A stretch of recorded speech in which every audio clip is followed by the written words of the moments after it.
Sur Europe 1, vous avez rendez-vous entre 11h et 13h sur Europe 1 avec l'antenne. C'est vous qui la faites, l'antenne, c'est vous qui prenez la parole.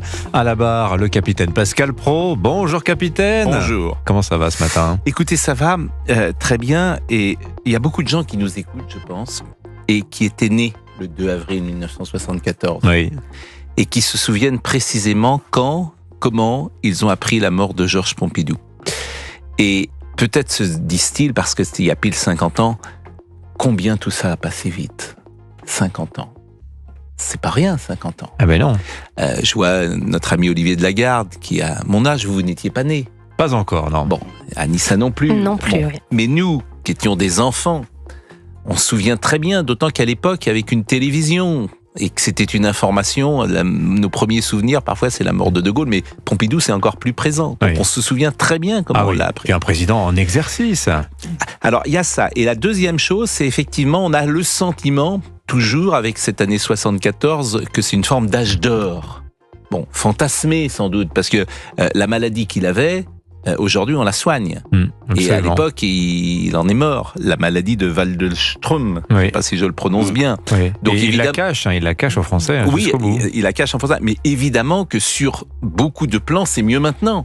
C'est mieux d'avoir un cancer maintenant, si j'ose dire, qu'en 1974. Mais il n'empêche, la vie était un film de sautet. Les femmes prenaient une forme de liberté. Pas qu'une forme d'ailleurs, elle devenait beaucoup plus libre.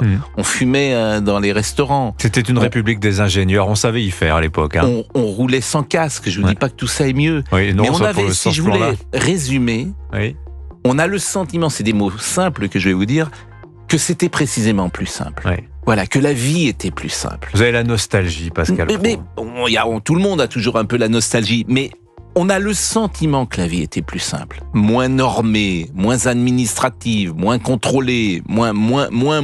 Voilà, une forme de légèreté, de liberté qui pouvait exister. Alors, il faut toujours se méfier, puisque tous les gens qui ont 60 ans ont souvent dit... C'est pas vrai d'ailleurs, parce que mes grands-parents, 74, ils avaient déjà quasiment 70 ans. Que disaient-ils aux enfants que nous étions ? C'était mieux avant. Pas du tout, justement. Ah d'accord. C'était moins bien avant. Ils disaient, quelle chance vous avez. Oui. Parce que moi, j'ai connu la guerre, en l'occurrence de 14. Moi, quelle chance vous avez une salle de bain. Quelle chance vous avez des jouets à Noël. Donc le c'était mieux avant, c'est pas vrai toujours. Absolument. Et puisque nos grands-parents nous disaient l'exact contraire. Quelle chance vous avez. Et on était persuadés que les enfants allaient mieux vivre que les parents. Bien sûr. Bien sûr. Bon, allez, les Donc plus expérimentés voilà tout de nos ce que auditeurs. charrie au fond cet anniversaire de la mort de Georges Pompidou, qui est un vrai marqueur. Un vrai marqueur 1974, puisque c'est la fin des 30 Glorieuses, c'est le début de la crise, qui a commencé en 73, etc. Donc c'est un vrai marqueur, je pense. Allez, on en parle ce matin sur Europe 1.